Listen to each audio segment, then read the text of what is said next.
A paz do Senhor, queridos. Boa noite, tudo bem com vocês?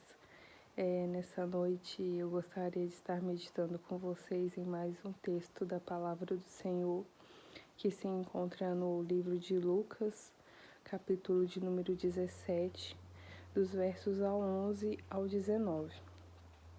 Nesse texto vai falar sobre a cura de 10 leprosos. E aí a gente vai aprender um pouco nessa noite sobre gratidão. E quando a gente fala sobre gratidão, muitas pessoas se consideram gratas e acham que isso é até mesmo uma qualidade. E você? Você se considera uma pessoa grata? Você acha que as suas atitudes são atitudes de pessoas que exercem de fato a gratidão? O que você tem feito?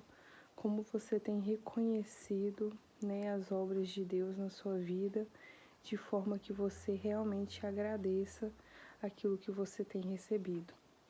Então, nós estaremos meditando nisso nessa noite, de forma breve, para que nós venhamos entender e até mesmo identificar se nós somos pessoas gratas mesmo, né? Então, vamos para a leitura da palavra do Senhor. E aconteceu que, indo ele a Jerusalém, passou pelo meio de Samaria e da Galileia. E, entrando numa certa aldeia, saíram-lhe ao encontro 10 homens leprosos, os quais pararam de longe, e levantaram a voz, dizendo: Jesus, Mestre, tem misericórdia de nós. E ele, vendo-os, disse-lhes: Ide e mostrai-vos aos sacerdotes. E aconteceu que, indo eles, ficaram limpos. E um deles, vendo que estava são, voltou, glorificando a Deus em alta voz, e caiu aos seus pés, com o rosto em terra, dando-lhe graças, e este era samaritano. E respondendo Jesus disse: Não foram 10 os limpos? E onde estão os 9?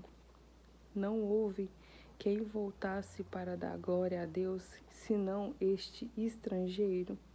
E disse-lhe: Levanta-te e vai, a tua fé te salvou. Então, meus queridos, nessa noite nós vamos ver que muitos milagres de Jesus, nos 4 primeiros evangelhos do Novo Testamento, costumam ter, alguma referência de um certo milagre em cada livro, né? Todos os livros costumam ter alguma referência a algum milagre, pelo menos em 2 livros aí vão ser citados mesmos milagres de uma ótica diferente. Essa cura aqui de 10 leprosos se encontra somente no livro do Evangelho de Lucas, né? Só que no livro de Lucas, capítulo de número 17, você vai encontrar esse texto nas Escrituras Sagradas. Aí, quando a gente começa a meditar no versículo de número 11, que aconteceu que indo ele a Jerusalém, passou pelo meio de Samaria e da Galileia, e entrando numa certa aldeia, saíram-lhe ao encontro 10 leprosos. A primeira lição que a gente tira é que Jesus, meus queridos, ele é onisciente, ele é onipotente, ele é onipresente, né? Ele tem 3 qualidades. Onisciente porque ele sabe tudo o que nós pensamos, né? Ele conhece a nossa necessidade e ele sabe daquilo que nós precisamos. Ele é onipresente porque ele está em todos os lugares. E ele é onipotente porque ele tem todo o poder. Então, quando Jesus ele faz este caminho, né? Alguns estudos vão dizer, o caminho da cruz, porque ele já estava indo cumprir, o seu chamado, cumprir a sua missão aqui na terra. Quando Jesus ele está indo para Samaria, passando ali, indo para a Galileia, a gente vai observar que Jesus ele já sabia o que ele encontraria neste caminho. Assim como lá no livro de João, se eu não me engano, capítulo de número 5, vai dizer que havia ali uma festa, né? E Jesus ele chega em Jerusalém e aí ele vai ao encontro de um homem que já havia mais de 38 anos. Ele estava deitado em um tanque esperando uma cura. Jesus ele vai lá e cura aquele homem que estava lá parado há mais de 30 anos, né? Então Jesus ele já sabia quem estava ali esperando o milagre. Aqui da mesma maneira, pela onisciência de Jesus. Então Jesus ele vai já sabendo. Então observe você que Jesus ele sabe tudo que acontece na sua vida, mesmo sem você falar. E ele tem o tempo certo de chegar, ele tem o tempo certo de agir, ele tem o tempo certo, né? Nós não precisamos pensar que Jesus ele não sabe o que está acontecendo conosco. Ele sabe, né? Ele é onisciente, ele conhece todas as coisas. E no momento certo, ele chega, né? No nosso caminho, na nossa história, mudando o quadro. Quando é, meus queridos, da vontade dele, né? E aí ele encontra, então, esses 10 homens leprosos. Eles clamaram a Jesus por misericórdia, né? Está escrito aí no verso de número 13. Eles clamaram por misericórdia. Outro ponto. Muitas vezes, em situações difíceis, né? Nós clamamos muito a Jesus. Aqui a questão da lepra, quando uma pessoa era leprosa, tanto no Antigo Testamento quanto no Novo, na época de Jesus era uma doença que não tinha cura, né? Não havia recurso para essa doença, então quando chegavam as pessoas que tinham essa doença, todos começavam a gritar, né? Imundo, imundo, todos se afastavam porque ela era altamente contagiosa. E observe que Jesus tem várias passagens, né, que ele cura os leprosos e ele impõe suas mãos, né? E nessa passagem aqui, Jesus ele vai testar a fé desses 10 homens. Quando eles pedem por misericórdia, Jesus ele olha para eles aqui no verso 14 e vai dizer assim: Ide e mostrai-vos aos sacerdotes. E aconteceu que, indo eles, ficaram limpos. Por que mostrar o sacerdote? Porque no Antigo Testamento, só o sacerdote que declarava, né, se a pessoa estava limpa ou não. Então aqui é uma ordem de fé, uma ordem de obediência, para ver se eles realmente estavam ali dispostos, né, a receber a cura pela ordem de Jesus. Claro que Jesus poderia curá-los imediatamente, mas preferiu então, né, mostrar o percurso do milagre, né, meus queridos? Porque muitas vezes é assim, Deus vai trabalhar da maneira que Ele quer, do modo que Ele quer, mas o milagre, quando acontece, é perfeito. Observe então que a Bíblia não vai relatar qual momento que realmente aconteceu a cura, se foi quando eles viraram e decidiram obedecer, se foi quando já estavam diante do sacerdote, mas observe que, indo eles, ficaram limpos, né? O milagre foi instantâneo, eles obedeceram e receberam a cura. Então observe que você clama, você pede, você obedece, você recebe. É maravilhoso, né? Então Jesus ele tem um modo de trabalhar. E um deles, vendo que estava são, voltou, glorificando a Deus em alta voz. Aqui está o ponto-chave da nossa lição. Foram 10 que clamaram pela cura. Quando os 10 receberam, somente um voltou para agradecer. Muitas vezes as pessoas clamam, pedem e se acham tão autossuficientes que não têm, né, a humildade de voltar e agradecer a Deus pelas pequenas coisas, pelas médias coisas, por grandes coisas. As pessoas se acham tão merecedoras do milagre, né, das bênçãos, que não conseguem agradecer. Mas é agradecer de verdade. Jesus, obrigada pela minha visão, obrigada pela minha audição, obrigada pelo meu olfato, obrigada pelo meu paladar, pelos movimentos do meu corpo. Meu Deus, obrigada pelo meu trabalho, pela minha casa, né? Muitas vezes as pessoas não conseguem reconhecer os pequenos milagres e também não conseguem reconhecer os grandes milagres. E muitas das vezes não praticam a gratidão, né, de uma maneira excelente diante do Senhor. E isso é muito sério.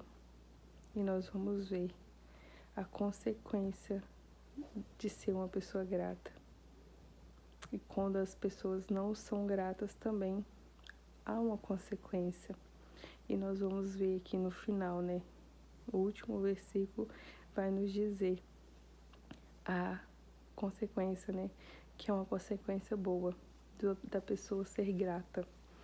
Observe que apenas um voltou. E a Bíblia vai nos relatar que o que voltou era samaritano. Era uma pessoa que era considerada estrangeira. Não acreditava na fé dos judeus. Eles até acreditavam que cultuavam a Deus, mas não praticavam, né, as mesmas obras, não meditavam na palavra da mesma maneira que os judeus. Então eles eram considerados ali povos inimigos. Os samaritanos eram considerados, né, um povo imundo, vamos dizer assim, pelos judeus. Então, observe que foi um samaritano que reconheceu o poder, reconheceu como Jesus é maravilhoso e voltou e agradeceu a Jesus por tudo em alta voz, se humilhando, clamando, fazendo as pessoas ao redor notar que foi Jesus que operou o milagre na vida dele. E nós precisamos fazer isso. Quando Jesus operar na nossa vida, quando Jesus tocar na nossa vida, nós precisamos mostrar para as pessoas o poder de Jesus em nós. Não é verdade? E disse: não foram 10 os limpos? Onde estão os outros 9? Onde estão? Você tem sido o samaritano que voltou para agradecer? Ou você faz parte do grupo dos 9 que não agradece, que não reconhece, que se acha autossuficiente o bastante para não precisar agradecer? Algo tão notório, né, na vida de uma pessoa, que foi a cura da lepra. Não houve quem voltasse para dar glória a Deus, senão este estrangeiro. E disse-lhe: levanta-te e vai, a tua fé te salvou. Observe então que a consequência, né, de ter fé, a consequência de ser grato é alcançar, além da cura, além do milagre, além da bênção, a salvação. Em vários milagres nós vamos ver Jesus falando: vai, a tua fé te salvou, vai, não peques mais, a tua fé te salvou. Somente um pôde ouvir: a tua fé te salvou. Os outros 9 não ouviram isso, ou seja, receberam o milagre, mas não receberam a bênção da salvação na sua vida. Porque quando a pessoa não é grata, ela não reconhece que ela precisa de ser salva. Então, fica, né, nessa meditação nessa noite. Quando você é grato, você reconhece Jesus, você observa que você precisa da salvação. Mas quando você não é grato, você não reconhece que você precisa ser salvo. Você não reconhece os seus erros e você não se arrepende. É claro que é o Espírito Santo de Deus que convence o homem do pecado, da justiça e do juízo. Mas Apocalipse vai dizer que Jesus está batendo na porta e aquele que ouvir a sua voz, abrir a porta, ele vai entrar, né? Vai ceiar com ele, vai transformar, vai mudar o quadro da vida e vai operar grandes coisas. Então, nessa noite, nós vamos ficar com essa meditação também. Jesus fez algo de bom na sua vida, Jesus tem te dado, né, tempo para você se arrepender, Jesus tem te dado momentos maravilhosos com a sua família, no seu trabalho, na sua casa, na sua igreja. Seja grato. Jesus tem operado na sua vida. Seja grato. As pequenas coisas do dia, seja grato, porque isso traz bênção. Eu estava pensando em fazer um vídeo que gratidão gera bênção e reclamação gera maldição, né? Então são coisas muito fortes. Nós podemos pegar referência mesmo no Antigo Testamento, quando o povo era grato, quando o povo obedecia, né? O povo de Israel que saiu do Egito, eles alcançavam mais bênçãos de Deus. Mas quando eles reclamavam, Deus também operava o juízo sobre a vida deles. Então muitas vezes esse juízo não era bom. Poderia ser, né? Até mesmo ali algo ruim que Deus estava, né, dando para eles uma repreensão. Então todas as vezes que nós praticamos a gratidão, nós obtemos algo bom na nossa vida e Deus ele vai operando cada vez mais. Fica com essa palavra nessa noite, que Deus abençoe a sua vida, que você venha ser uma pessoa cada vez mais grata, meditando na palavra do Senhor e praticando em todo o tempo, em nome de Jesus. Amém. Fica na paz.